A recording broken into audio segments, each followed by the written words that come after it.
Hello दोस्तों, आज जो है हम देखने जा रहे हैं कॉन्ट्रैक्ट कॉस्टिंग। क्या होता है contract costing? So it is a type of costing, हम कह सकते हैं एक कॉस्ट निकालने का तरीका। किस फील्ड में? जब कोई काम जो है कोई प्रोजेक्ट बेसिस पे या फिर किसी कॉन्ट्रैक्ट बेसिस पे किया जाता है, उसके लिए हम जो अकाउंटिंग करते हैं that is known as contract costing. अब प्रोजेक्ट बेसिस पे या कॉन्ट्रैक्ट बेसिस पे, जैसे कि construction of a building, dams, bridges, जिसमें ये काम जो है किस बेसिस पे होते हैं? प्रोजेक्ट बेसिस पे। जैसे कि कोई रोडवेज हो रहे हैं, 5 सालों का कॉन्ट्रैक्ट है कि 5 ईयर्स में इतने एरिया का रोड्स जो हैं डेवलप हो जाना चाहिए, तो वो काम जो है कॉन्ट्रैक्ट बेसिस पे होता है। और उसके लिए जो अकाउंटिंग की जाती है कि उसमें कितना खर्चा लगा है और जिस बंदे ने वो काम किया है उसको कितना प्रॉफिट हुआ है, उसके लिए हम जो अकाउंटिंग या कॉस्टिंग टर्म यूज करते हैं that is known as contract costing. ठीक है, बेसिक क्लियर है आपको? अब इसकी हम थ्योरी देखते हैं कि कॉन्ट्रैक्ट कॉस्टिंग क्या है। Contract costing is a specialised type of cost accounting. ये एक कॉस्ट अकाउंटिंग का स्पेसिफाइड वे है use to determine the cost associated with specific projects और कॉन्ट्रैक्ट, जिसमें हम कॉस्ट को डिटरमाइन करते हैं, आइडेंटिफाई करते हैं। किसी पर्टिकुलर प्रोजेक्ट की कॉस्ट को हम निकालते हैं या किसी पर्टिकुलर कॉन्ट्रैक्ट की कॉस्ट को निकालते हैं। Suppose A and B two parties है, इनके बीच में कॉन्ट्रैक्ट हुआ है रोड्स बनवाने के लिए, तो उस पर्टिकुलरली प्रोजेक्ट में कितना खर्चा आएगा, कितना एक्सपेंस आएगा, वो हम निकालने की कोशिश करते हैं विद दिस। ठीक है, it is typically used in industries where projects take a long time to complete. Contract costing तब की जाती है जब प्रोजेक्ट को जो है काम करने में जो है टाइम जो है ड्यूरेशन जो है ज्यादा लगता है।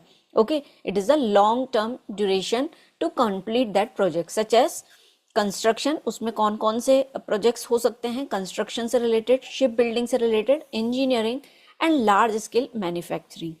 जो मेन आइडिया है, the key idea is to allocate cost directly to individuals contract. Main idea ये है कि पूरा का पूरा एक्सपेंस कॉस्ट कितना आया है उस पर्टिकुलर कॉन्ट्रैक्ट को कंप्लीट करने में, और टू ट्रैक प्रॉफिटेबिलिटी, उसमें हम ये चेक कर पाएं कि हमारा प्रॉफिट कितना हुआ है, एक्सपेंसेस कितने हुए हैं।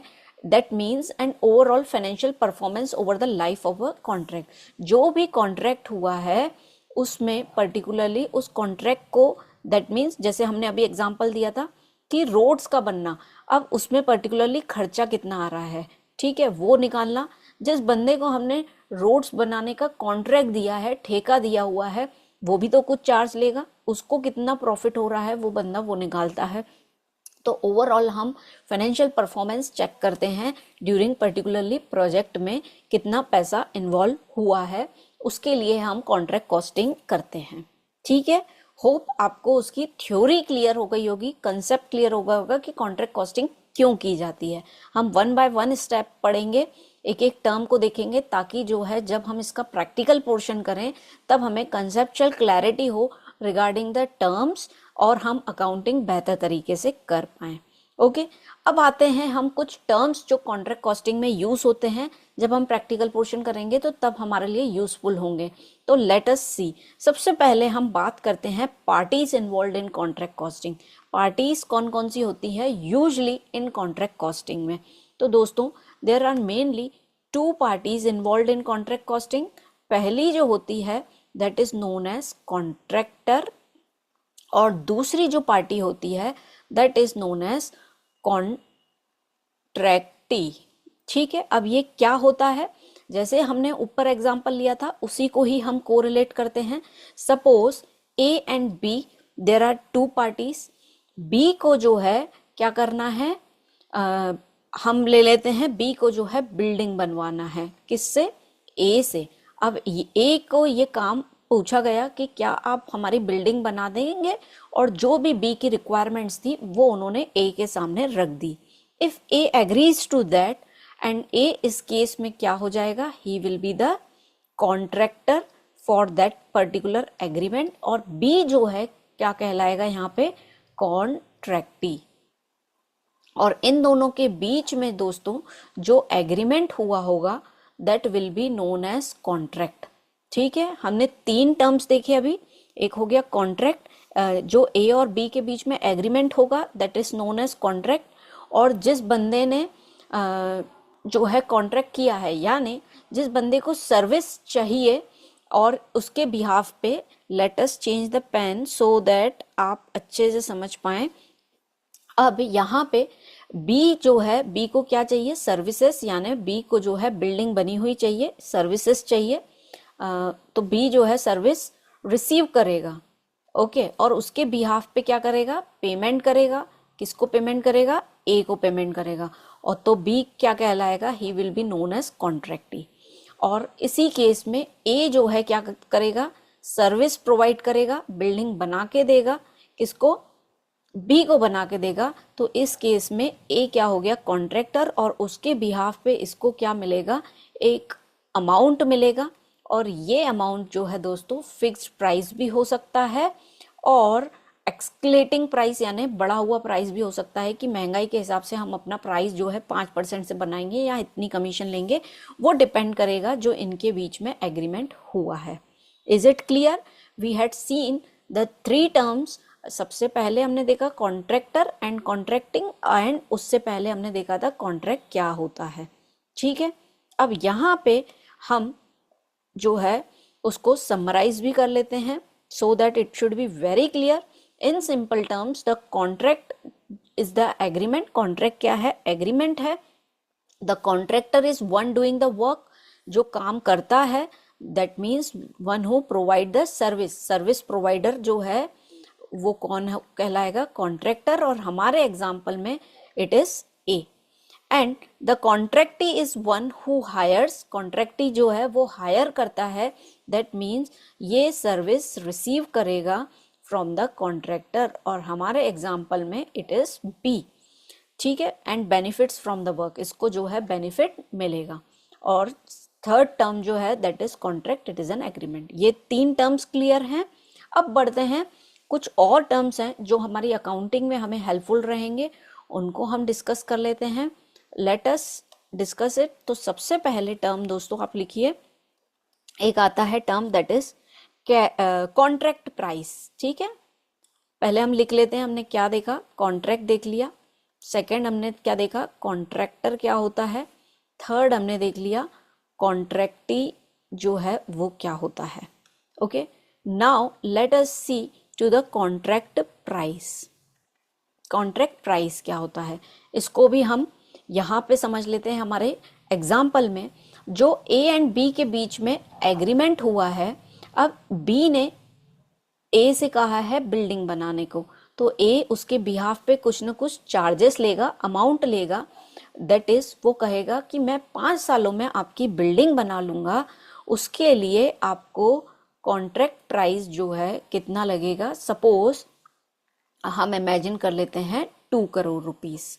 ठीक है, 2 करोड़ रुपए कौन लेगा, कॉन्ट्रैक्टर ले रहा है। तो ये प्राइस जो है क्या कहलाती है, कॉन्ट्रैक्ट प्राइस कहलाती है। और इसमें एक और चीज हमें ये याद रखना है, ध्यान रखना है कि ये 2 करोड़ रुपए जो कॉन्ट्रैक्टर को मिलेंगे ये इंस्टॉलमेंट में मिलते हैं, पूरे एक ही बार में तो वैसे भी कोई नहीं देता है।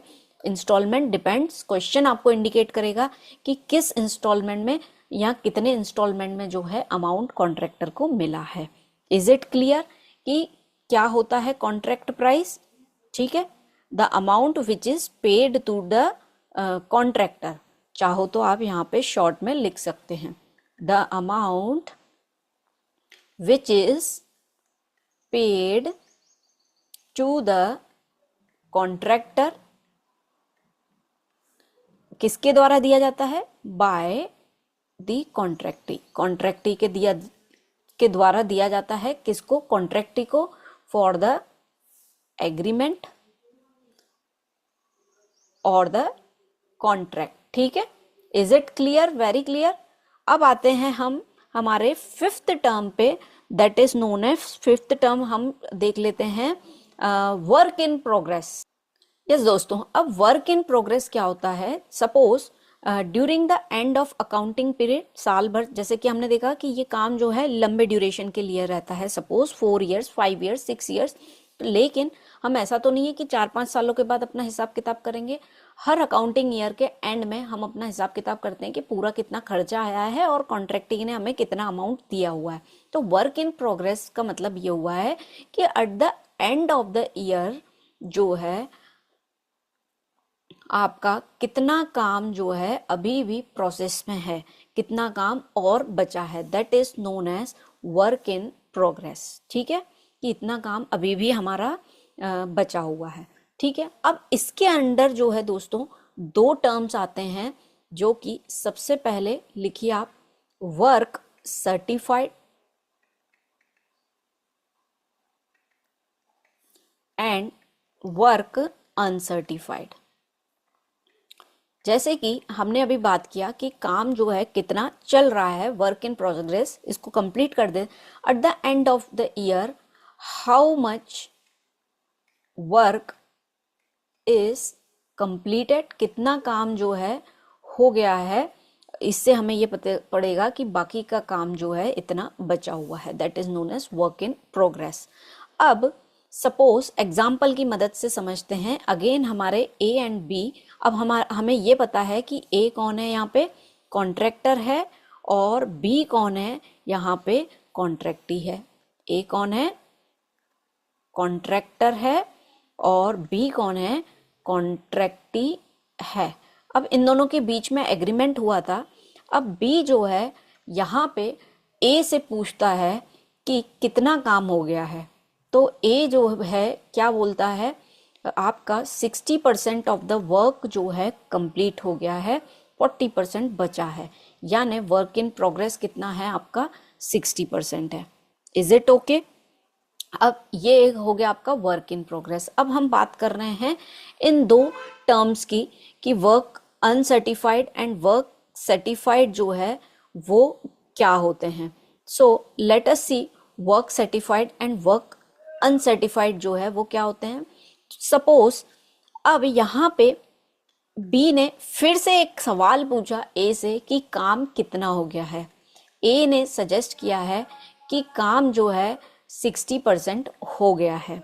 अब बी कैसे विश्वास कर ले कि ये 60% हो गया है काम, तो बी क्या करता है, ये एक एक्सपर्ट को, एक आर्किटेक्ट को अपॉइंट करता है ये जानने के लिए कि क्या काम सही में 60% हुआ है। ठीक है, अब ये एक्सपर्ट जो है क्या करता है, अपना ओपिनियन देता है रिगार्डिंग 60%। वो क्या कहता है, वो इसको जांच करता है, इसकी निरीक्षण करता है, और उसमें से ये बताता है कि इस 60% में से हमें 55% तो काम कंप्लीट दिखा है, लेकिन 5% जो है हमें काम कंप्लीट नहीं दिखा। यानी एक्सपर्ट ने कितना सर्टिफाई किया है काम हो गया है, दैट इज 55%, और जो एक्सपर्ट ने सर्टिफाई नहीं किया है उसको हम कहेंगे वर्क अनसर्टिफाइड। फिर से एक बार समराइज करते हैं, वर्क सर्टिफाइड एंड अनसर्टिफाइड में क्या डिफरेंस है। जब बी ने ए से पूछा कितना काम हो गया है, बी ने कन्वे किया है कि it is the 60% of the work is done. कितना काम हुआ है, 60% काम हो गया है। तो बी क्या करता है, उसको चेक करवाने के लिए एक्सपर्ट को अपॉइंट करता है, और एक्सपर्ट जो है उसको सर्टिफाई करता है या फिर अनसर्टिफाई करता है कि सच में काम हो गया है। तो जितना सच में हो गया है, जितना एक्सपर्ट जो है बताता है कि इतना काम हो गया है, उसको हम कहेंगे वर्क सर्टिफाइड। जैसे हमारे एग्जाम्पल में वर्क सर्टिफाइड है 55% एंड वर्क अनसर्टिफाइड कितना है, दैट इज 5%। जो ए ने कहा था 60% हो गया। वर्क इन प्रोग्रेस का कितना परसेंट जो है वर्क सर्टिफाइड है, अनसर्टिफाइड है, ये एक्सपर्ट से हमें पता पड़ता है। ये बेसिक चीजें हैं, अभी जब हम प्रैक्टिकल क्वेश्चन करेंगे तो आपको और क्लैरिटी आएगी। ठीक है, तो ये हो गया हमारा fifth term, that is known as work in progress. अब जो है एक और टर्म हम देख लेते हैं, that is cash received. Cash received यानी कितना अमाउंट जो है बी ने ए को दिया है, कॉन्ट्रैक्टी ने कॉन्ट्रैक्टर को कितना अमाउंट दिया है, ये आपको क्वेश्चन में आएगा इन द परसेंटेज फॉर्म आ सकता है कि वर्क सर्टिफाइड का,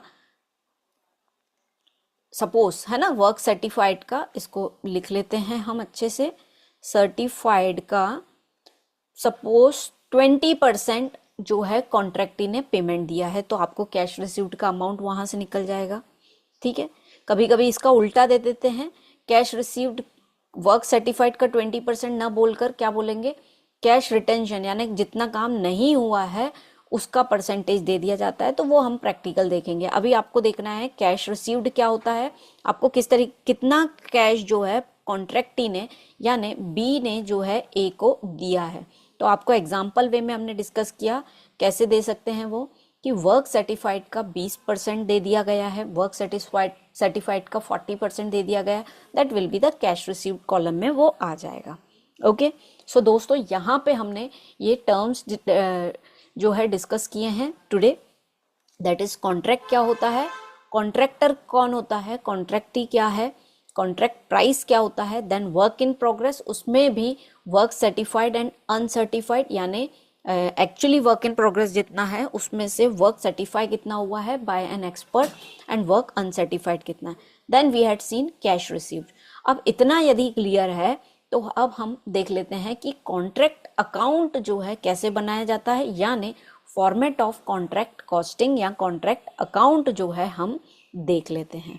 ओके, सो लेट अस सी कॉन्ट्रैक्ट अकाउंटिंग का जो है कौन बनाता है कॉन्ट्रैक्ट अकाउंट, तो it is made by a contractor, ये जो है कॉन्ट्रैक्टर बनाता है।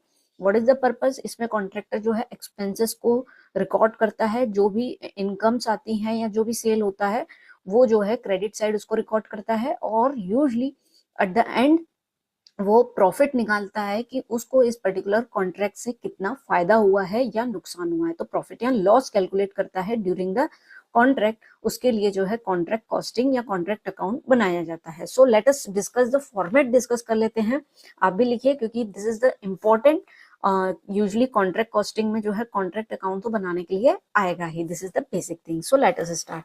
यहाँ पे डेबिट साइड जो है आपकी पूरी की पूरी expenses of the contractor record होंगी। तो एक हम सबसे पहले बात करें टू मटेरियल परचेज, यदि कॉन्ट्रैक्टर ने कोई मटेरियल खरीदा है तो वो उसके लिए एक्सपेंस हो जाएगा, he will record in that. Okay, फिर कोई मटेरियल इशू हुआ है, to material issued from store, किसी स्टोर से जो है इशू किया गया है, सपोज एक कॉन्ट्रैक्टर के पास बहुत सारे जो है कॉन्ट्रैक्ट्स हैं तो उनके स्टोर्स बने हुए, वहां से यदि कोई मटेरियल आया है so he will write it down, क्योंकि उसे पैसा तो देना है उसका भी। देन या फिर ऐसा भी हो सकता है to material transferred from other contract, किसी दूसरे कॉन्ट्रैक्ट से जो है मटेरियल आया है तो वो भी हम यहाँ पे रिकॉर्ड कर लेंगे। तो जितना भी आना हुआ है मटेरियल का that comes around the debit side. उसके बाद मटेरियल हो गया, फिर उसके बाद आपकी डायरेक्ट वेजेस या जैसे हम लेबर भी कह सकते हैं, तो टू डायरेक्ट वेजेस ये आ जाएंगे, फिर कोई डायरेक्ट एक्सपेंसेस है तो वो आ जाएंगे, और यहाँ पे इनडायरेक्ट एक्सपेंसेस भी आएंगे। यूजली इनडायरेक्ट एक्सपेंसेस जो है बहुत ही कम प्रोपोर्शन में होते हैं, यूजली डायरेक्ट एक्सपेंसेस ही ज्यादा होते हैं। सो टू इनडायरेक्ट एक्सपेंसेस। ओके, इसके अलावा और कुछ खर्चा, जैसे कि यदि कुछ प्लांट परचेज किया हो, प्लांट एंड मशीनरी परचेज की हुई हो तो टू प्लांट परचेस्ड वो आ जाएगा, है ना, दिस विल कम। देन इसके अलावा जो है टू आउटस्टैंडिंग एक्सपेंसेस, मोस्टली जो है इतनी चीजें आती हैं हमारे डेबिट साइड में। ठीक है, अब क्रेडिट साइड को यदि फिल करें, डेबिट साइड हमें पता है तो क्रेडिट साइड इजीली हम जो है फिल कर लेंगे। अब मटेरियल परचेज किया है, यहाँ पे यदि आपने मटेरियल को रिटर्न किया है तो it will come the credit side, material वापस चला गया, return due to any of the reason, तो ये आपका मटेरियल रिटर्न हो जाएगा। अब यहाँ पे मटेरियल इशूड फ्रॉम स्टोर, यहाँ पे by material return to store, आपने कोई मटेरियल को जो है क्या कर दिया है, रिटर्न कर दिया है स्टोर में, तो वो आ जाएगा आपका क्रेडिट साइड। फिर जो है material transferred from other contract, ऐसा हो सकता है हम किसी दूसरे कॉन्ट्रैक्ट में जो है अपना मटेरियल दें, तो by material transferred to other contract. Is it clear? Material हमारे पास आएगा तो हमने डेबिट साइड लिख दिया, और मटेरियल हम दे रहे हैं तो we will write in the credit side. ठीक है, फिर क्या हो जाएगा, यदि कोई मटेरियल सोल्ड हुआ है ड्यूरिंग दिस प्रोसेस तो we will write it down here, material sold, okay, at the cost price value. Then इसके अलावा क्या आ जाएगा, यस इनडायरेक्ट एक्सपेंसेस हो गए। देन प्लांट परचेज किया है, तो यहाँ पे यदि आपने प्लांट सोल्ड किया है तो वो आ जाएगा। ओके, इसमें से हम डेप्रिसिएशन की कैलकुलेशन करेंगे if there is any. Okay, फिर आपका आ जाएगा बाय मटेरियल इन हैंड। आज के समय में आपके पास मटेरियल कितना बचा है, जैसे कि हम हर अकाउंट में क्लोजिंग स्टॉक निकालते हैं तो मटेरियल हैंड कितना है। यदि कोई प्लांट की वैल्यू है तो प्लांट इन हैंड कितने की है वो अमाउंट हम फिल कर देंगे। ओके, इसके अलावा हम क्या लिख सकते हैं, यस एक और चीज आ जाएगी यहाँ पे, to profit and loss account. यहाँ पे यदि आपने कोई मशीनरी सोल्ड की है या प्लांट सोल्ड किया है तो profit on sale of plant ये आ जाएगा। और similarly bye profit and loss, यदि उस प्लांट को बेचने में लॉस हुआ है, loss on sale of plant, तो वो आ जाएगा आपका credit side. Is it okay? ये हो गया। फिर जो है इसके अलावा क्या आ सकता है, इसके अलावा यस कॉन्ट्रैक्टी ने आपको यदि कोई अमाउंट पे किया है तो बाय कॉन्ट्रैक्टी के नाम से आप उसको लिख लेंगे और इसमें क्या वैल्यू आएगी, कॉन्ट्रैक्ट प्राइस की वैल्यू आएगी जो आपको क्वेश्चन में मेंशन होगी। सपोज 50,000 देने थे, उसमें से 10,000 दे दिए हैं, 20,000 दे दिए हैं, 1/3 जो भी मेंशन रहेगा हम उसको लिखेंगे। तो बाय कॉन्ट्रैक्टीज अकाउंट ये आ जाएगा। ठीक है, ये बन गया हमारा पूरा कॉन्ट्रैक्ट अकाउंट। अब इसमें हम इन दोनों साइड का टोटल करेंगे और दोनों में से एक साइड जो है आपका बैलेंसिंग फिगर आएगा। यदि इस साइड आपका बैलेंसिंग फिगर आएगा so it will be known as to profit and loss, that will be profit on contract आपको हुआ है। ठीक है, और यदि बैलेंसिंग फिगर जो है आपका क्रेडिट साइड आएगा तो वो जो है क्या हो जाएगा, लॉस हो जाएगा। ठीक है, that means by P&L loss on contract. ठीक है, so this is the format. ये आपको पता होना चाहिए बेसिकली कि कॉन्ट्रैक्ट अकाउंट कैसे बनाया जाता है। एक बार फिर से हम इसको रिवाइज कर लेते हैं। जितना भी मटेरियल का आना हुआ है या ना एक्सपेंडिचर हुआ है वो हमने लिख दिया है डेबिट साइड। ओके, फिर उसके बाद ये एक्सपेंसेस, जितना भी एक्सपेंस हो रहा है that is the expenses are debited, तो हमने एक्सपेंस को डेबिट साइड, प्लांट परचेज किया वो भी हमारा खर्चा है। Outstanding expenses are also still, कि जो ड्यू है हमें देना है तो it is an expenses for us. और यहाँ पे जो भी आपने रिटर्न किया है या आपने कुछ सोल्ड किया है it will come under the credit side. ठीक है, फिर at the last material in hand कितना है, प्लांट कितना है आपके पास, उसमें आप डेप्रिसिएशन की कैलकुलेशन भी करेंगे। यदि आपने किसी प्लांट एंड मशीनरी को बेचा है तो उससे लॉस होगा तो क्रेडिट साइड, और यदि प्रॉफिट होगा तो उसको डेबिट साइड लिखेंगे। फिर कॉन्ट्रैक्टी ने जो अमाउंट आपको दिया है it will come again credit side, that is the income of the contractor, तो वो क्रेडिट साइड आ जाएगा। और लास्ट में बैलेंसिंग फिगर निकलेगा प्रॉफिट एंड लॉस अकाउंट में। इसको हम थोड़ा सा पेन के कारण सही नहीं दिख रहा है, to profit and loss account by profit and loss account. Okay, so is it clear? Contract क्या होता है, कॉन्ट्रैक्टी देखा हमने क्या होता है, एंड कॉन्ट्रैक्टर क्या होता है, फिर हमने देखा कॉन्ट्रैक्ट अकाउंट किस तरीके से बनता है। ठीक है, contract is an agreement, contractor the person who provides you the service and contractor the one who receives the service. Okay, और ये हो गया आपका format of the contract account. इसको आप देखिए, प्रैक्टिस कीजिए कि फॉर्मेट आपको पूरा अच्छे से समझ में आ जाए। नेक्स्ट सेशन में हम इसका प्रैक्टिकल क्वेश्चन भी देखेंगे। With this, thank you.